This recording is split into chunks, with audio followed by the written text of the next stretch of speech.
So I'd like to call the meeting to order, the Subcommittee Planning and Heritage. Councillor Ingram provides regrets for today's meeting. Item number 2, disclosures of pecuniary interest and the general nature thereof. Seeing none. Delegations, there are none scheduled.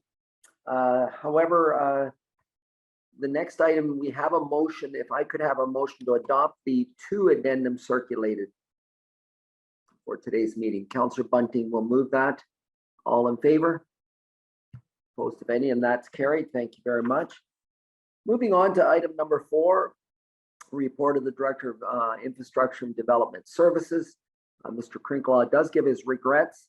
Item 4.1 is Heritage Stratford recommendation regarding the intent to designate 86 John Street South and 90 John Street South under Part 4, Section 29 of the Ontario Heritage Act. And I'm going to ask Ms. Thompson to bring a staff report.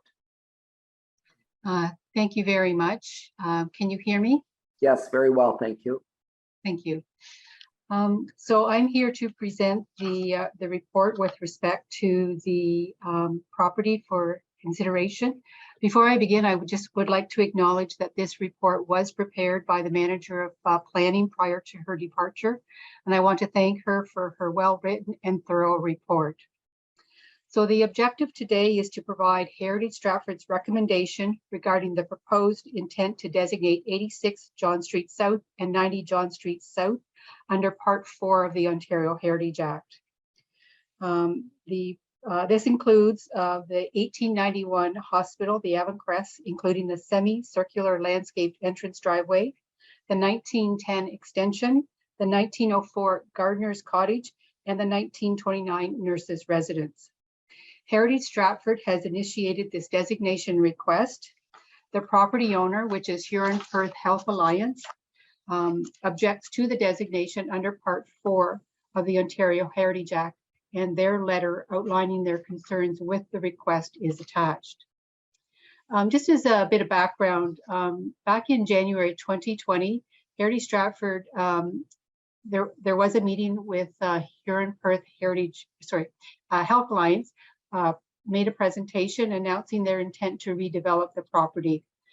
And the property is currently not designated under the Ontario Heritage Act, is not included on the Municipal Heritage Register, and does not abut any properties designated under the Act. The presentation by Huron-Perth Health Alliance to Heritage Stratford was for information purposes. So in the report, you'll note that there is some information with respect to the non-designated municipal registry. And one update that I can provide since the writing of this report is that this property owned by Huron-Perth Health Alliance is not in the municipal registry, and the city received last week the opt-out form from the Health Alliance. As noted, the location of these lands are on the west side of John Street South and on the north side of West Gore Street, and the addresses are 86 and 90 John Street. And as noted, they include the hospital building, the semicircular drive, the landscaped approach, its northern extension, and it has unobstructed views to the north, the gardener's cottage, and the nurse's residence. Heritage Stratford has prepared information that is included in the report with respect to the property history, so I'm not going to go through that. I understand that they will be making a presentation at this meeting as well. I did want to reference the planning framework that is included in the report. So this planning framework is included, and it is comprised of the Planning Act, the Provincial Policy Statement, the city's official plan provisions, and the Ontario Heritage Act.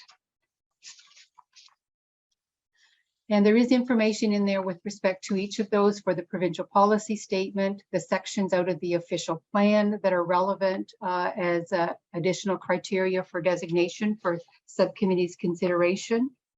Under the Ontario Heritage Act, there is criteria that has been included in the report.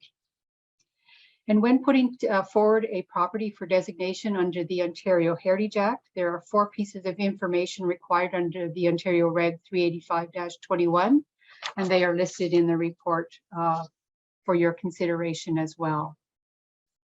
The designation process, as amended, is included in there as well, including the update through Bill 108 for More Homes, More Choices Act. With respect to the criteria that were identified, Heritage Stratford has prepared the statement of cultural value or interest. They've also prepared the description of the heritage attributes. And they've given some detail there. They've also prepared the compliance with the designation criteria. And Heritage Stratford advises that property has design value or physical value. The property has historical value or associative value. The property has contextual value. And based on that, the heritage attributes also meet the following criteria set out in your city official plan. Public comments were received back in December 2021, and they are included with respect to the intent to designate. Owner's comments are also included, and as previously noted, the owner does object to designation under Part 4 of the Ontario Heritage Act, and again, they can speak to their concerns with it. So the planning staff recommendation is before you that council consider the request from Heritage Stratford to adopt a motion as Heritage Stratford has adequately demonstrated that the heritage attributes of the site meets one or more of the provincial designation criteria set out on Ontario Reg 9-06, and that council issue an intent to designate 86 and 90 John Street South under Part 4, Section 9 of the Ontario Heritage Act, specifically the 1891 hospital, including the semicircular landscape entrance driveway, the 1910 extension, the 1904 Gardener's Cottage, and the 1929 Nurses Residence. Thank you. Thank you, Ms. Thompson. Are there any questions before we move on? Seeing none, then let's turn back to our addendum. And there is a motion that the delegation by Cambria Ravenhill, Chair of the Heritage Stratford Advisory Committee, regarding item 4.1, Heritage Stratford recommendation regarding the intent to designate 4-25 with the address of 86 John Street South and 90 John Street South under Part 4, Section 29 of the Ontario Heritage Act be heard. Mover for that. I see the clerk, go ahead. So for the chair, is it possible to add both delegations into this one motion? So from Heritage Stratford and the Huron-Perth Healthcare Alliance representative?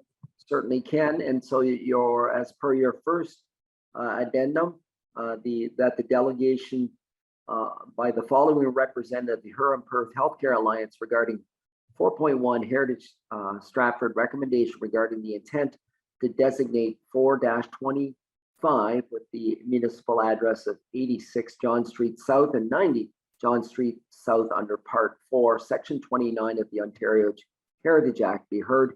And those individuals are Andrew Williams, President and Chief Executive Officer, John Wilkinson, Vice Chair, and Francesco Sabatini, Manager in Facilities Management Projects. So a mover for that, Councillor Clifford, thank you. All in favor? And that's carried. Thank you very much. So if we could have Ms. Ravenhill present, that would be great. Thank you. Through the chair, we are working to connect her now. Thank you.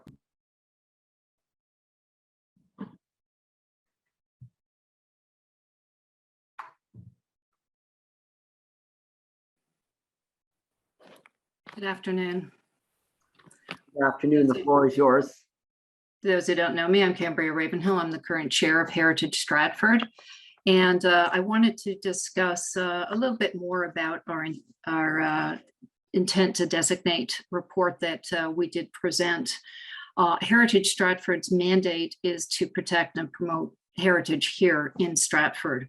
And one of the ways we do that is to consistently review possible designations for important buildings in the community.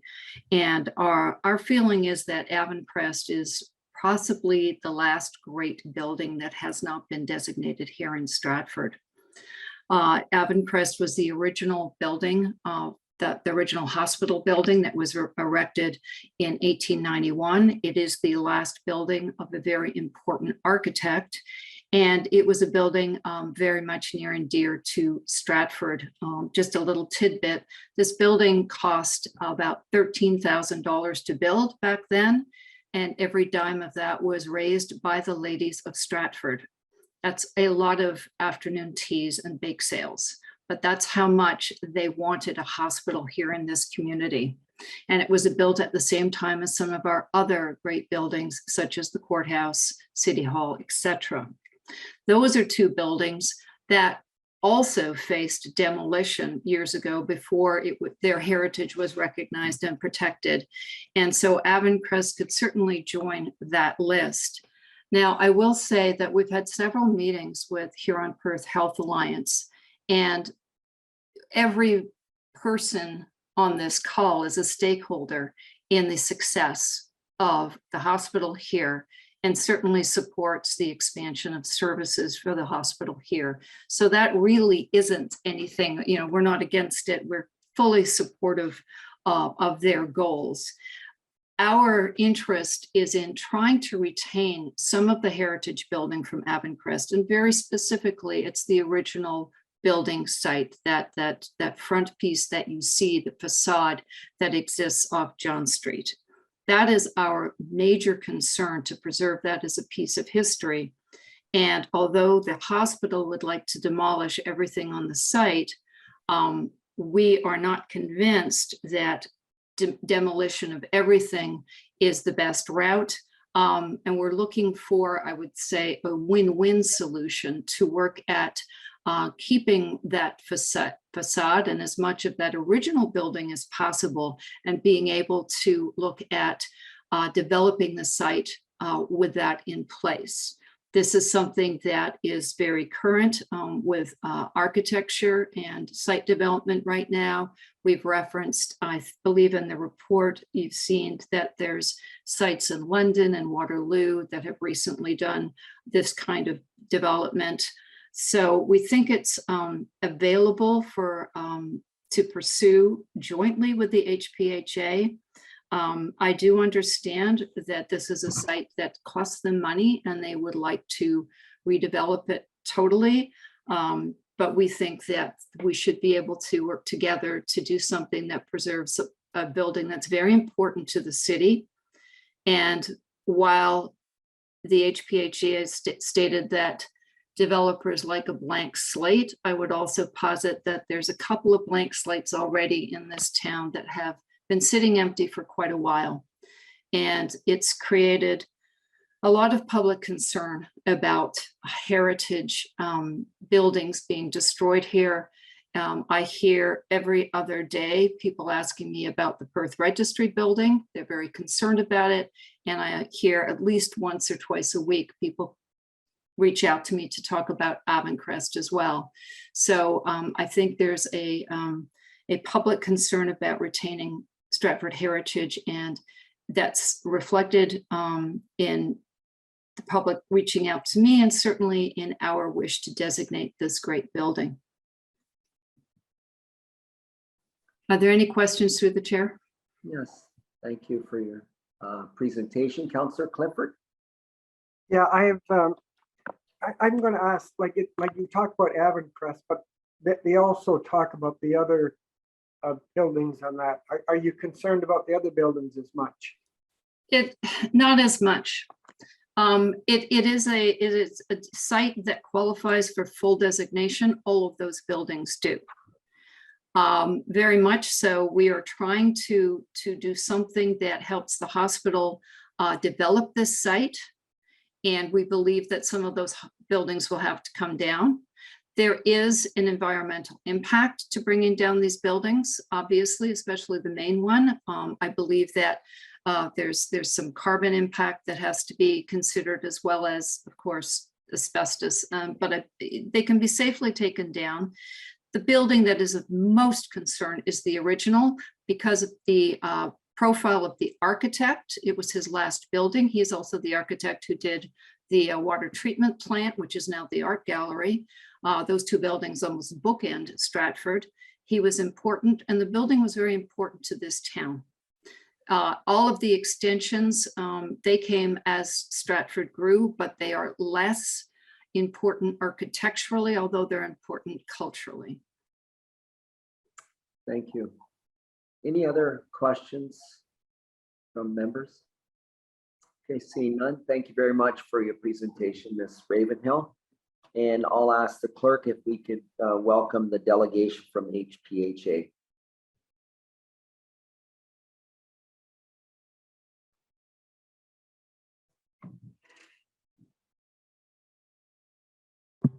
So through the chair, we are working to connect them now. Thank you so much.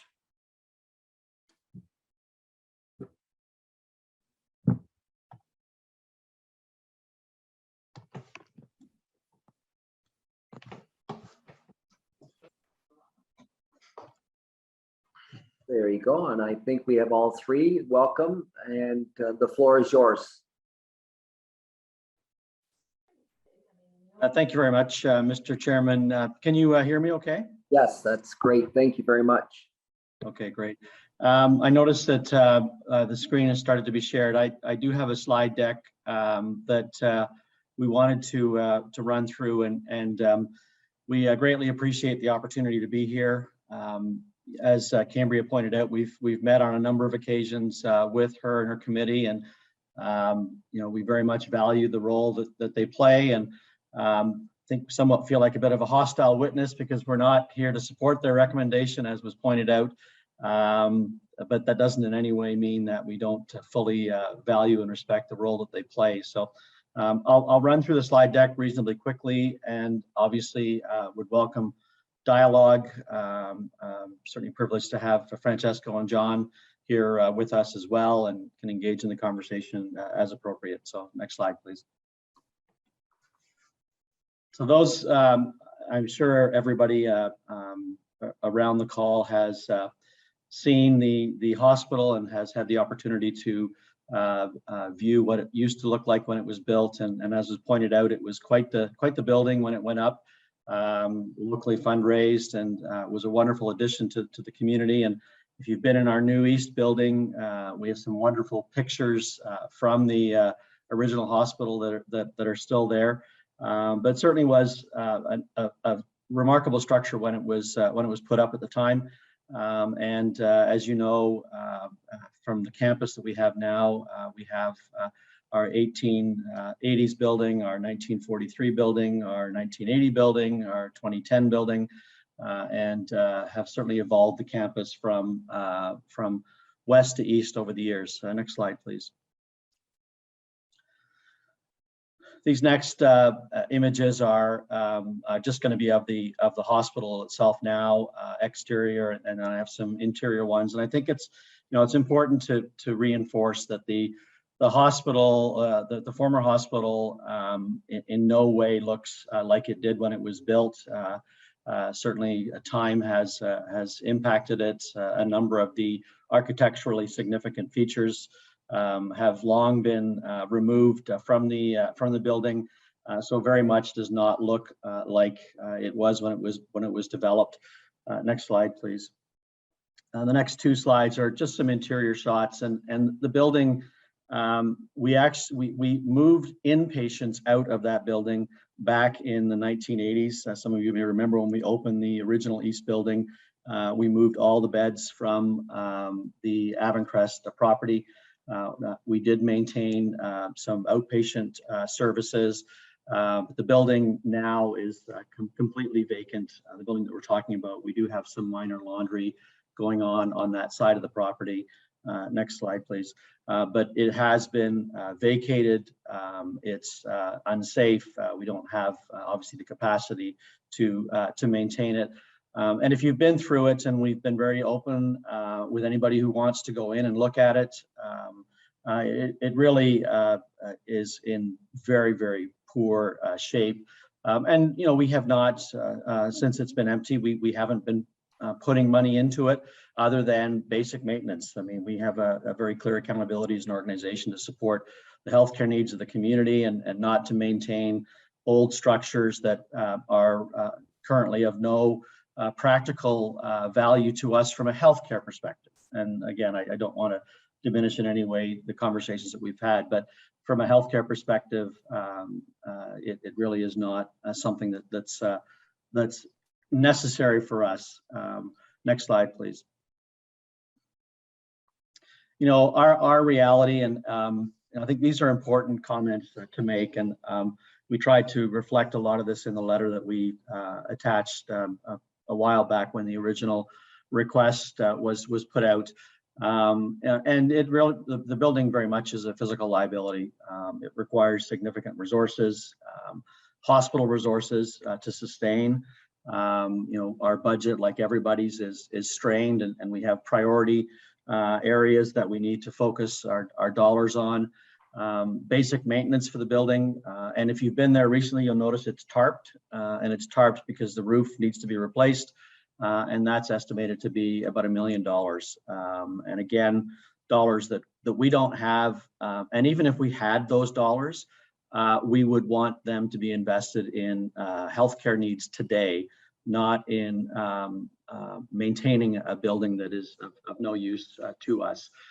We have had estimates, and you know, we've done our due diligence over the years in looking at options for that building and for the property, because, you know, I think we would all love to be able to redevelop old facilities and use them in today's world. And there's some examples of that, as was pointed out. Our situation, I think, is fairly unique, and our building is fairly unique, and the relationship is fairly unique. But we have had an estimate done by Marshall Murray, a costing company, and they estimate at minimum $24 million just to get the building up to code. And, you know, you saw the interior shots. I mean, there would be a lot of work required when you look at the infrastructure that's in the building or not in the building, the asbestos removal. The list is extensive, and we have shared that report. We're being very transparent, and that cost doesn't include getting the building actually rentable. You know, anybody who would come in there as a developer would want to recoup any investments, and so the actual cost of bringing the building from where it is today to any semblance of what it used to look like and being functional would be far higher than that. Next slide, please. You know, we did issue a request for solutions. As I said, you know, through our due diligence, we went out to the development market to determine if there was interest in partnering with us around that property, and we had basically no viable interest at all, which, you know, obviously there's timing issues, but developers, when there's opportunities and they feel there is a return and a value to the community and to the companies, they step up. But there was none of that, and it was very clear in conversations that we had. The former hospital was a major barrier to any developer coming in and working with us to advance that property. And as no great surprise, and we have had formal appraisals done of the land. The value of the land is significantly lower with the former hospital in existence. We have had, and you know, Cambria highlighted, you know, people approaching her. I've had the privilege of living in this community for over 30 years and working with the Stratford Hospital throughout that entire time. Never once has a developer or anybody approached the hospital with interest to renew that building, to repurpose it. We have not had any calls from community members inquiring. Obviously, we have had discussions with Cambria and her committee, and have been very open to anybody who has interest in talking about it. We are very interested in preserving the history of the buildings. You know, we're not against trying to do everything in our power to ensure that the legacy of that building remains. And We've talked about ideas such as completely video cataloging and preserving certain items that are in there. Next slide, please. And just, just a couple of items that are in there now as an example. If we were to take the building down, there are certain parts of it that we would want to preserve and incorporate somehow in future developments. And we have been very candid and clear that with whoever we would partner with on that property, the heritage of it, the building needs to be part of a development, and we would certainly hold to that. Next slide, please. We've had the privilege, and as I was working through these slides, it's hard to believe, but the building has been there over 3 centuries. When you think about time, and it's been a privilege to provide the highest quality care throughout that time. We have always made full value of the investments made by the community. I feel confident in saying the $13,000 that was raised, we have squeezed every drop out of that money in providing care over the years. And we have, as you know, developed the campus based on ever-changing healthcare needs. And we're in the same position today as we have been in 1940 and 1980, where opportunities are available to us to continue to strengthen the healthcare system, that's our heritage, right? Our heritage is about health and healthcare and contributing in a positive way to the health of this community. Certainly we have some conversations ongoing about that currently. Next slide, please. But again, going back to what I said right at the beginning about being somewhat of a hostile witness here, removing the former hospital, while preserving its history, does enable us to continue to develop the property in a manner that supports the health and wellness needs of our community, and that's really important to us. That is our mandate, which we are very proud of, and want to continue that legacy. And a development-ready Avencrest property, it's a remarkable asset for this community from a healthcare perspective, given the adjacency to the facility, very attractive to developers, organizations with health-focused opportunities. And we have had some conversations very recently. I can't obviously share any of those at this point in time, but there is interest in partnering with us moving forward. And we're excited about that because we feel, again, our role is to continue to contribute to the health system in a thoughtful, appropriate manner for all who look to us for care and service. So next slide, please. I have included a site plan here just out of interest, and Cambria highlighted, and we have had the conversation about preserving the facade. And as I pointed out, the facade now does not look anything like it did then. So the practical reality of that, would need to be taken into account, and also the location of the building. If you're looking at developing and there's any view to preserving certain aspects of it, it very much ties the hands of developers in what can be done and the costs of that development. So, as I mentioned earlier, we're very committed to preserving the history of the building, but we have looked very thoughtfully at, could we preserve the facade? Could we rebuild the facade? Could it be part of a development, and feel that it would very much encumber opportunities for that site? And obviously, when you look at where the property needs to go and where healthcare is going over the next 5, 10, 20, 25, 30 years, we want to make sure that as many options are available to development partners as is possible. So I think it's just important from a context and a visual perspective that the committee sort of understands where that building is in the context of the property and how that would impact development. Next slide, please. So, our request, to no great surprise, I've heard the motion, I saw the motion, and we're respectfully requesting that you not issue an intent to designate the property. We feel that it would put a barrier in place that would prevent us from moving forward expeditiously in further enhancing healthcare in this community. It will be costly to the hospital, which we don't think is appropriate for us to put any dollars into that facility. And we respectfully request that this not be considered so that we can then move forward to really start to put an exciting plan for the future together for that piece of property that is going to bring value to everybody in this community through their lives. So that's our slide deck, Mr. Chair, and I'm very happy to answer questions. And I certainly would welcome John and Francesco if they wanted to add anything before we open it up to questions. John or Francesco, anything to add prior to questions?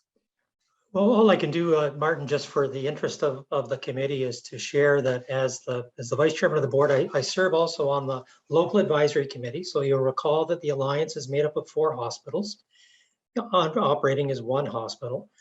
But every hospital, St. Mary's, Clinton, Seaforth, and Stratford, have a local advisory committee, which under our agreement has a veto in regard to the disposition of property. That committee is made up by a number of wonderful volunteers. I serve on that committee as a Stratford board member as well. I can tell you that we struggled with this decision as proud Stratfordians who believe in saving our heritage. And we are unanimous in our recommendation to the board that the property needs to come down and that not a single dime of money that should go for the health care of our residents should be devoted to that building. Not to say that if we can find a way to save as much of the heritage as possible is not a good idea, but we do not have money to divert away from healthcare for that purpose. And we don't have anybody who's come to us and said that they're going to write a check instead. I can also advise that our Stratford General Hospital Foundation, which again is made up of volunteers from our community, do have no mandate to raise money for the preservation of heritage. And finally, this whole issue was brought before the entire board. And the board is unanimous in its decision that the right future for Avencrest is the one that we propose so that we can redevelop the site for the benefit of the community. And so our position, I think, is very clear. And I can just assure you all that there was a great deal of consideration and debate that went into that unanimous decision by all 3 components of our governance. Thank you, John. Francesco, anything that you would like to add prior to questions? I just want to reinforce what Andrew was saying about the process that we did go through to invite potential developers to develop the property. It was a year-long process. We walked the site with different groups, and the feedback was always, you know, are you guys going to take down the building? Because we'd be interested in at that point in time. You know, in reference to some of Cambria's points about heritage buildings being redeveloped now, I'm totally for that. But the opportunity with our building just doesn't present itself because it has been renovated so many times that it has lost its heritage values. The turrets are gone, the open balcony's gone, a lot of the interior detailing is gone. Those 3 photos that Andrew showed of the sign and the fireplaces are about the last things that, you know, speak to the history of the building. The location on the site, again, just to stress what Andrew was saying, really inhibits any sort of development. If we were to even preserve the facade of the building, that would be millions of dollar enterprise and be in a location smack in the middle of any new building that would be developed. So as much as, you know, it pains me to say, because I'm an architect by trade, you know, and I would love to repurpose the building. Just the process that we have gone through, painstakingly gone through, come to this realization that this is the decision that best would help us to move forward as an organization and present an opportunity to continue to provide healthcare to the community. Thank you. Thank you. Any questions for the delegation? Councillor Bunting, I see your hand, and Councillor Vasilakos. Yes, thanks. Through the chair to Mr. Williams, you quoted a number of, I think, 24 million. It's an old number, and today's rate of going would be more than that. Did you get any quotes on the possibility of what it would cost for the facade portion if you kept the front facade, albeit it's not complete as it was back in the late 1800s? Do you have any numbers on that, for instance? We, and certainly I'll look to Francesco to add to this. We did not ask for separate pricing. The price that we did receive brought the building back to somewhat its original look, and then made it safe. But we did not pull that out. And I think, as Francesco flags, I mean, that would be a significant cost, and until you really know what sort of a development you're going to have, final cost would not probably be possible. But it was not something, Councillor Bunting, that we pulled out or specifically asked in the work that we've done to date.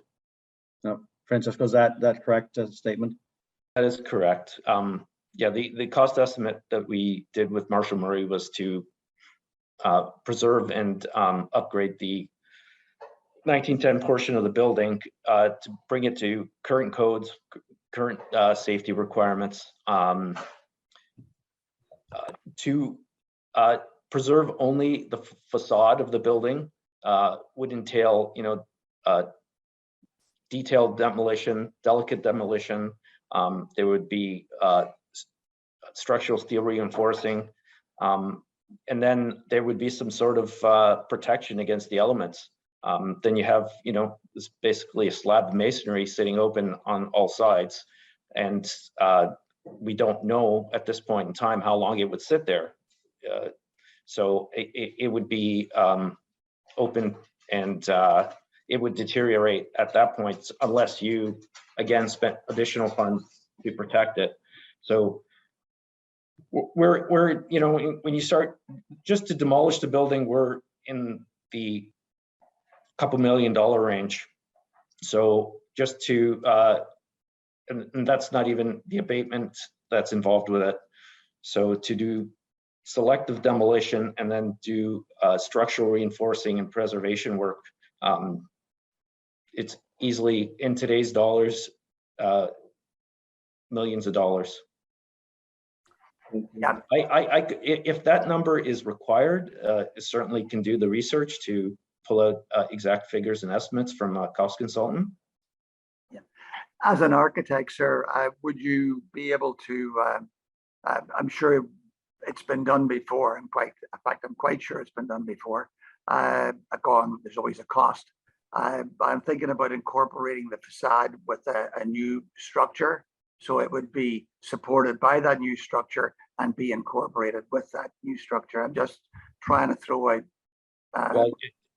Councillor, it has been done many times before, but usually there's a developer involved at that point in time, and it's part of the development. It's not something that's done separately and left sitting there as, and hoping that somebody comes to develop the property. Thank you, sir. Thank you. Councillor Vasilakos? I had some questions around, currently, I think there was a number of, that it's about $200,000 a year to currently maintain that building. Where does that money come from? Is there a capital reserve or operating reserve specifically to do that kind of work, or is it coming out of the hospital's general sort of operating funds? And my next point is the province going to continue to actually give you that money if they realize it's for space that you don't use? Yeah, great questions. And any money that we allocate to that building does come out of our general operations. And so it comes through our operating budget. And as you know, the vast majority of that money comes from the government. We probably, if we look at our total operating budget, 20 to 25% we generate locally through revenue generation at the organization. We don't have a capital reserve for that building. As John pointed out, our foundation is very active, and one of the reasons it's so successful is the incredible support the city has shown us over the years, and we take a lot of pride in making sure that all those dollars bring value to the community from a healthcare perspective. But it is money coming out of our budget. I think it's not something the government has raised with us, but if we suddenly started spending the money that's necessary to maintain the integrity of just the building itself, I mentioned the roof replacement as an example, they would have significant concerns, and we wouldn't have the capacity to do it, to be very candid, right? We would have to look at other revenue sources, and our foundation certainly doesn't have that mandate. And as a hospital, and you've seen the cost of technology, we have a long list. We launched a $30 million campaign a few weeks ago, and that is to renew significant technology that we've already got in place, and those are costs that we continue to incur. So it comes out of our budget now, and is one of the concerns and one of the reasons we really feel we need to move on this expeditiously. We are in the process of isolating the building, as you would expect, just given the original power plant that was over there. Services flowed sort of west to east, and now with the new power plant that's servicing the campus, and we are trying to minimize dollars going into it, but it comes out of our current dollars. Yeah, as I said, I have a real concern with the province tweaking to the fact that you're spending money on something that is capital and not being used, and then they'll pull any funding from you for it. And then you'll have a situation where it's off mandate for your foundation, and then we end up with a situation of demolition by neglect, which then brings a whole other layer of liability to the hospital. I'm just thinking through what could happen, knowing how the province often looks for ways to claw back funding that isn't being used on mandate. Well, and I can share, Councillor Kathy, that's exactly the issues that the local advisory committee and the board have struggled with, looking ahead and being very clear with management about what we feel is in the best interest of the community. Thank you. Councillor Clifford? Thank you, Mr. Chair. I was going to ask if the property was clear and it was gone in the buildings, what type of timeline are you proposing if everything is planned as far as like a development on that property? A great question, and as I mentioned, we have had some preliminary conversations with some developers who are really in the process of planning some healthcare investments in the community. So we would be, if the timeline was exactly as we would hope, we would look at demolishing the building next year. We have a lot of work to do to isolate and get ready. We would work with developers in parallel to that. Any of the developers that we've talked to right now are in 2-year planning phases with government around approvals, and then 2-year builds. So we're probably looking at best case scenario 4 years to have something else on that property that is new, modern, and contributing to the healthcare system. But obviously, as everybody knows, those timelines move based on different issues.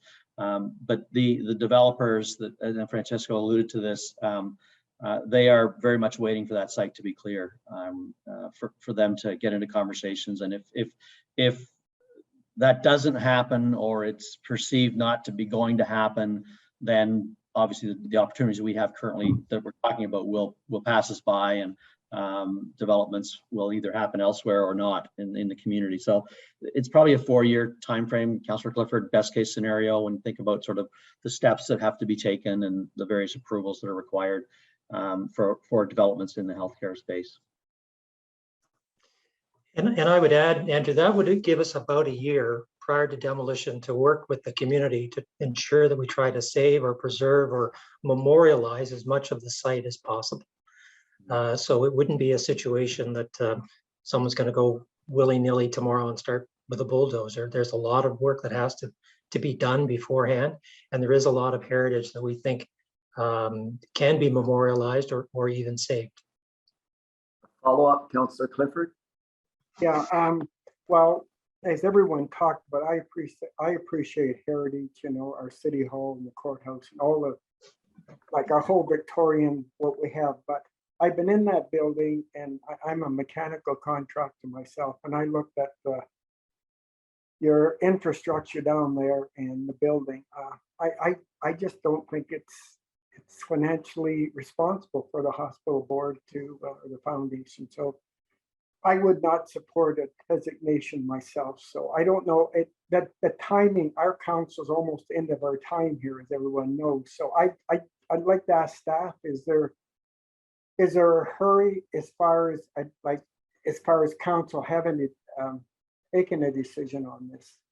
May I ask this, Councillor Clifford, may I close out the conversation with the delegation and then turn to the staff? So if I may, if there's no other questions or comments, I will thank the delegation for your presentation today, and we will continue our dialogue. So thank you very much. Thanks much. Thank you. Thanks, everybody. Take care. Thank you.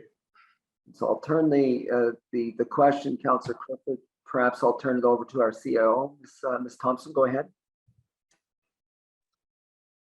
Thank you. So there is a full report before you with respect to the recommendation from Heritage Stratford. It is up to council to decide whether or not they wish to proceed with the designation request from Heritage Stratford. It is my understanding that in the past, most designated properties are proceeded through by the owner's choice. You do have options with respect to the recommendation that is before you. You could proceed with the recommendation. You could defer. You could table it. You could refer it to staff for additional information, or you can make a recommendation that would go on to council to file the request from Heritage Stratford. Alternatively, you could also consider, and you may want to, putting it on the register, but not designate with that. The concern for the city is, of course, the roof. You've heard the information from Huron-Perth Public Health with respect to the roof and the actions that they've had to take with respect to that. So those are my comments for your further consideration at this time. Thank you, Ms. Thompson. Councillor Vasilakos? So this is quite a difficult, I mean, I don't think anyone on any side wasn't realizing the difficulty that the hospital's in, or the value of the heritage. I mean, the value of heritage, and certainly from, personally from my perspective, the medical and scientific history that goes on with these old hospitals is kind of amazing. So, but I'm going to do something I'm going to offer something that's a little different. I think this is a really important conversation. I think there's a lot of material that was presented to us and is presented to us. I think it's going to generate some conversation at council or at committee. And I would actually like to move this item onto committee without a subcommittee recommendation. And we've done that in the past with things that we think everyone on council should be considering and discussing and contributing. So I will make the motion that we forward this without a recommendation. Thank you, Councillor Vasilakos. Any further comments, questions? I'm just going to add that I know that I always say we shouldn't punt things, and what I'm doing right now is punting it, but I think there's some justification for it. So you'll excuse me for doing so. Point taken. Anything further to add? Councillor Bunting? Yes, just with respect to Kathy's motion, with regards to moving forward, and given the timeline and what's left in the current council's tenure, do you think it's possible that any sort of resolution could be made on this side of the line, as it were? I don't know who to direct that to, but Ms. Thompson or the clerk? Ms. Thompson? Thank you. Just for clarification, are you referring to whether or not making a decision on designation would fall within the restricted acts of the current council? Is that the question? Yes. I will defer to the clerk here, but I believe that it is not a restricted act. Therefore, it is in the purview and the ability of this council to make a recommendation with respect to designation or some other action with respect to the properties. Thank you. Councillor Clifford and then Councillor Vasilakos. Yeah, I'd like to ask staff through the chair, if council decided, if they went against what Heritage Stratford suggested, would it go to like, I don't know, it's called LPAT or whatever. Is there, if council makes a decision, is that the final decision, or can it be taken to some other authority?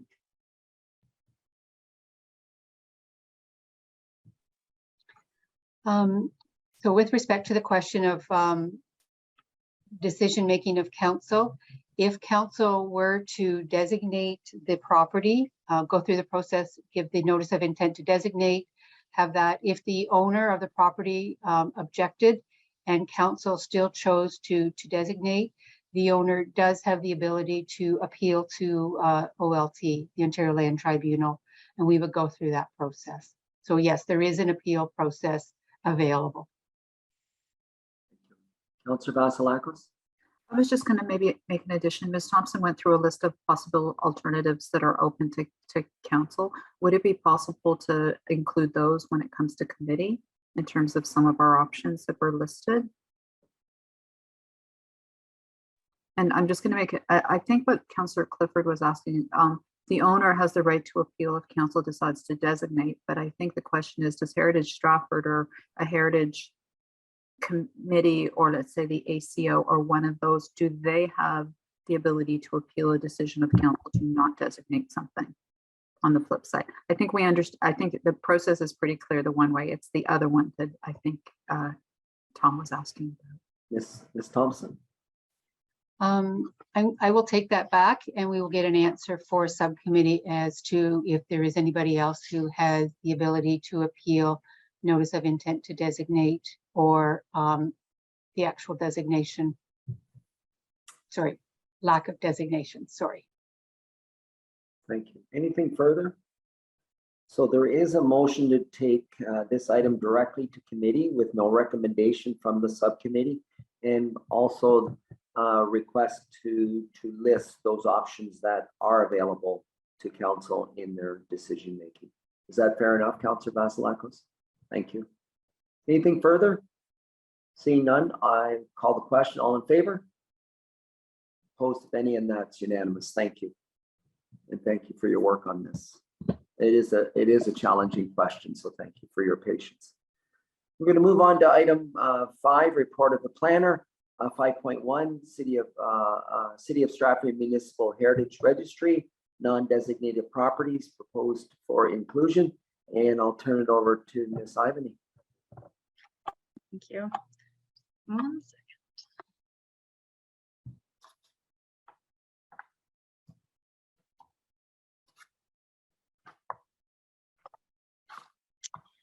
Through the chair, hello everyone. The objective of the presentation and the associated report is to provide background information on Heritage Stratford's resolution to list non-designated properties of cultural value or interest on the city's municipal heritage register under section 27.3 of the Ontario Heritage Act, and to set out a process to implement the objective.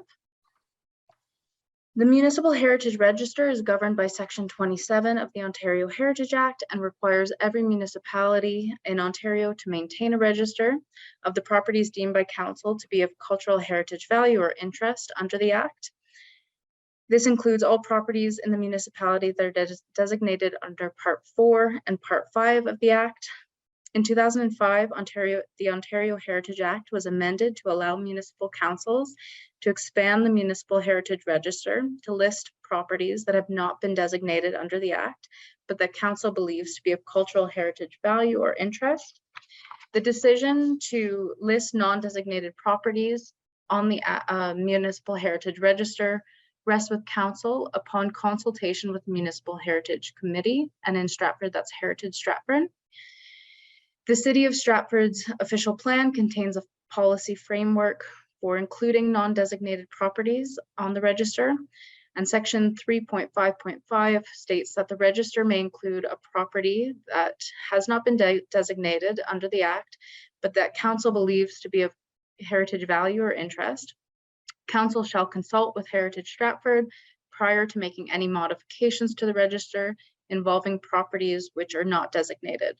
The provision of the Ontario Heritage Act respecting demolition of heritage resources listed under the register shall apply. As outlined in sections 27.3 to 10, the Ontario Heritage Act, owners of non-designated properties listed on the register are required to provide council at least 60 days written notice if they intend to demolish or remove the building or structure. This 60-day period allows staff, the Municipal Heritage Committee, and City Council the opportunity to discuss alternatives to demolition, such as retention, adaptive reuse. It also allows time for photo documentation prior to demolition, or a time to proceed with the intent to designate the property under the Act. In 2019, Bill 108 received royal assent, and on July 1st, 2021, it came into force. Bill 108 made changes to the Ontario Heritage Act in regard to the notification requirements that must be met when adding non-designated properties to the Municipal Heritage Register. And these changes include the requirement to provide notice to property owners within 30 days of the property being included on the Municipal Heritage Register, the information to be included in the notice, such as a statement of cultural interest or value, property description, the explanation of the restriction and permissions concerning the demolition or removal of a building or structure on the property, and an objection process, which includes the requirement of property owners to provide the clerk with notice of objection, setting out the reasons for the objection, including facts, and for council to consider the notice and to make a decision on whether or not the property should continue to be included or whether it should be removed from the register. It also included the requirement to provide notice of council's decision of the objection to the owner of the property within 90 days after the decision. To give you a little bit of history on the project, the first phase of this project began when the Heritage Resource Centre was engaged by Heritage Stratford in 2017 for the purpose of compiling a list of non-designated properties to be listed on the Municipal Heritage Register. The Heritage Resource Centre reviewed over 600 properties and identified the top 190 properties deemed to have the highest cultural value or interest. 44 properties were ultimately identified and were deemed to be a priority to be listed in the first phase of the initiative. In September 2018, Heritage Stratford made a recommendation to City Council to include the 44 properties on the register, and in April 2019, City Council adopted Heritage Stratford's recommendation. Staff then held a public open house to educate affected property owners and answer any questions. Six opt-out letters were collected, and as a result, in this first phase, 36 properties were added to the Municipal Heritage Register as non-designated properties. Phase 2 of this project, on March 10th, 2020, Heritage Stratford passed a resolution that staff initiate the second phase of this initiative by resolving to add 63 properties to the Municipal Heritage Register. And then on August 10th, 2020, City Council adopted Heritage Stratford's recommendation to commence with the second phase and to notify the 63 property owners. Early in the month of June of this year, staff launched a virtual engagement project page on Engage Stratford, which is the city's virtual engagement platform, and mailed out notices inclusive of information packages, a set of frequently asked questions, and an opt-out form to the property owners of the 63 recommended properties. Once any opt-out forms are received, a final list of properties will be identified and brought to council. For those who wish to have their properties listed as non-designated on the register, they will be notified within 30 days of the inclusion, and the notice will happen after the opt-out letters are collected and the final list is brought to council. On April 12th, 2022, Heritage Stratford passed a resolution to begin the third phase of this initiative by recommending 30 additional properties to be added to the register. The recommended properties can be seen on the slide. City staff will continue to ensure that all applicable legislative requirements are met under the Ontario Heritage Act when notifying and adding properties to the register as non-designated properties. And staff recommend that the processes for virtual engagement or virtual public engagement and the notification of affected property owners for the phase 3 will follow the same steps as in phase 2. Staff will monitor how the virtual public engagement is received in this phase 2 and will make any necessary changes based on the feedback received to ensure that a robust public engagement strategy is followed.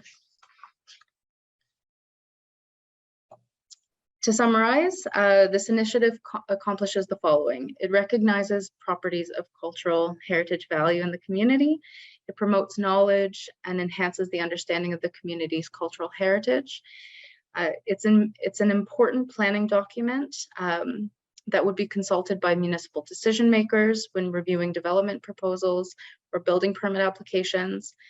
And it's also a way to introduce property owners to the Ontario Heritage Act and perhaps the desire to have their property designated.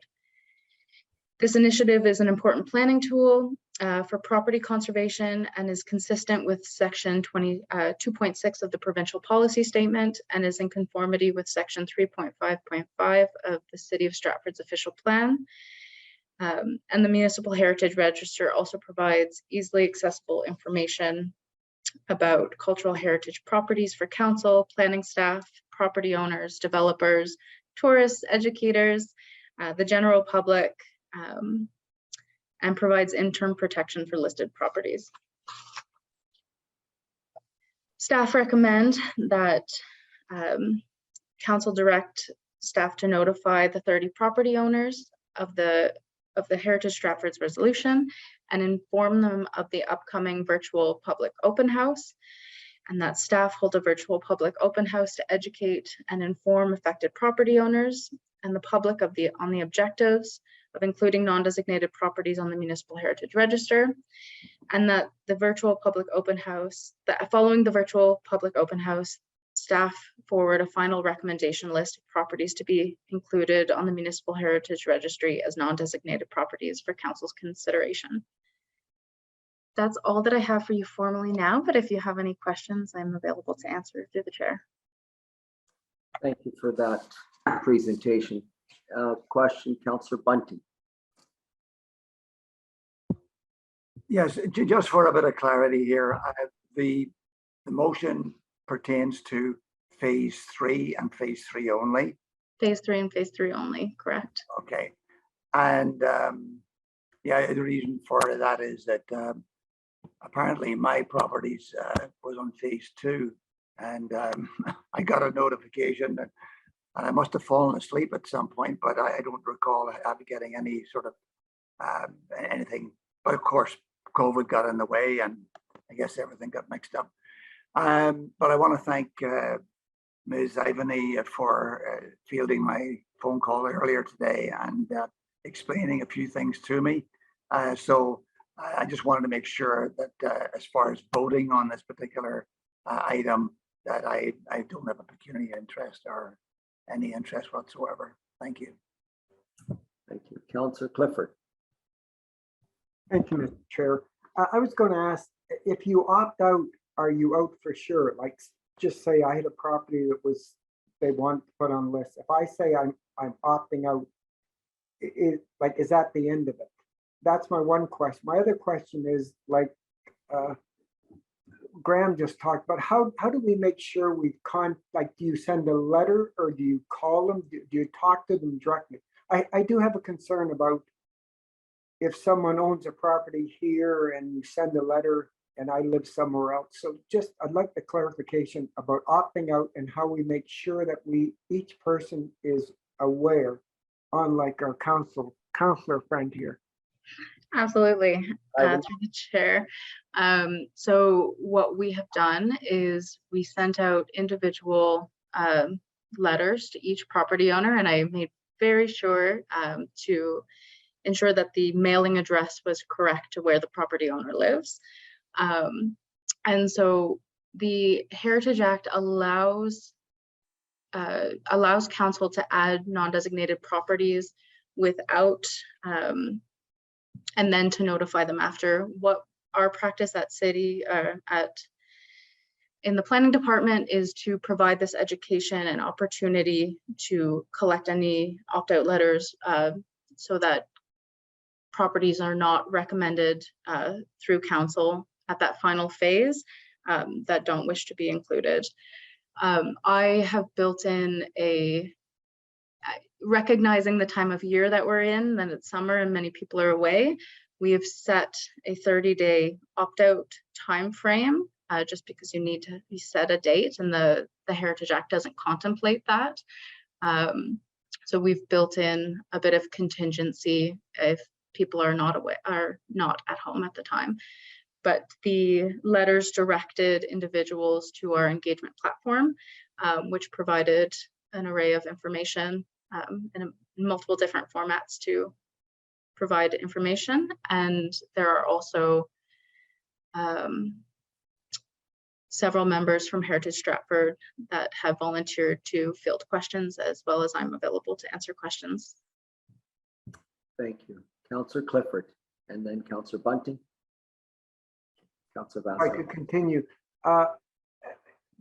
And we've had this thing with the hospital right now that it could have been on that list and they chose not to. But putting you on the list, if I want to tear down my house for whatever reason, I want to build a new modern house where my heritage house was. Are we more apt to make that house, just like we just talked about? Will Heritage Stratford come up and say, well, we've looked at this house before, now we want it designated as Part 4. Is there a connection between, like, obviously there is a connection between the two because we just talked about it. So I want heritage, but I do believe an owner of a property has some rights too. So if you could just help me with that. Yeah, so while they are connected, they are separate. So if someone opts out of this initiative, they would not be added as a non-designated property or listed as a non-designated property. If in the future Heritage Stratford proceeded with an intent to designate, that would be a separate process, and they have the ability under the legislation to go forward with that in the future. But if an individual opts out of this initiative, they would not be added as a non-designated property on the list, on the register. Thank you. Councillor Bunting and then Councillor Vasilakos. Unmute, Councillor Bunting. Yes, thank you. Just on the topics that Tom has brought up, I personally think that the 30 days is not sufficient. People going away for lengthy periods of time. Some of these properties may be owned by somebody who lives elsewhere and goes away to the cottage for the whole summer. So I think that's a bit of a problematic thing. The other problematic thing, and this is the process really, I'm not knocking the idea. The opting out means that if you do happen to miss it, you're in. I would much prefer it to be an opt-in situation rather than an opt-out situation. And that's just my thoughts on the topic. Thank you. Councillor Vasilakos. I also have a question around our engagement platform. And is there any way to actually gauge how many hits we get or how many unique hits or how many people have? Because let's say there's 63 letters went out. Did we get like 2 people engaging, which might give you an indication that you need to reach out in a different way? Or are we getting, 43, like, individual hits and looking at the engagement? And of course, on our engagement tool, you have to use a name. And so there is a little bit of way of checking whether people are getting the information. And then I was going to move the staff recommendation. Through the chair, we do have the ability to see individuals who are visiting the site, and they have been visiting the site at a higher number than, just a few here and there. Yeah. So anything further for the planner? Seeing none, Councilor Vasilakos did move the staff recommendation. Further comments or questions? Councilor Clifford. If I can go on to what Councilor Bunting was talking about, is the legislation, is it clear that it's an opt-out, not an opt-in? Is that our choice or is that the legislation? Sorry, that is our choice at any time. So this is before council adds the properties to the list, and the legislation contemplates once added to the list, they have an objection period. And still, so we're attempting to do a bit of legwork beforehand to make sure that properties aren't being added that don't want to have their properties added. At any time, if an individual, a property owner has had their property added to the list, they can still request that it be removed. The intent of the legislation is to provide some education, but also some interim protection to properties deemed to be of cultural heritage, interest, or value. Thank you. Further questions from the subcommittee? Seeing none, the staff recommendation has been moved. I will call the question. All in favor? And that's unanimous. Thank you. And thank you for that presentation today and fielding the questions. Item number 7, Heritage Stratford Advisory Committee minutes are from April the 12th are attached. Item number 8, the next subcommittee meeting, Planning and Heritage, will be on July the 28th at 4:30. And if there's nothing else, I will entertain a motion to adjourn. Thank you, Councillor Bunting. All in favor? And that's unanimous. Thank you, everybody.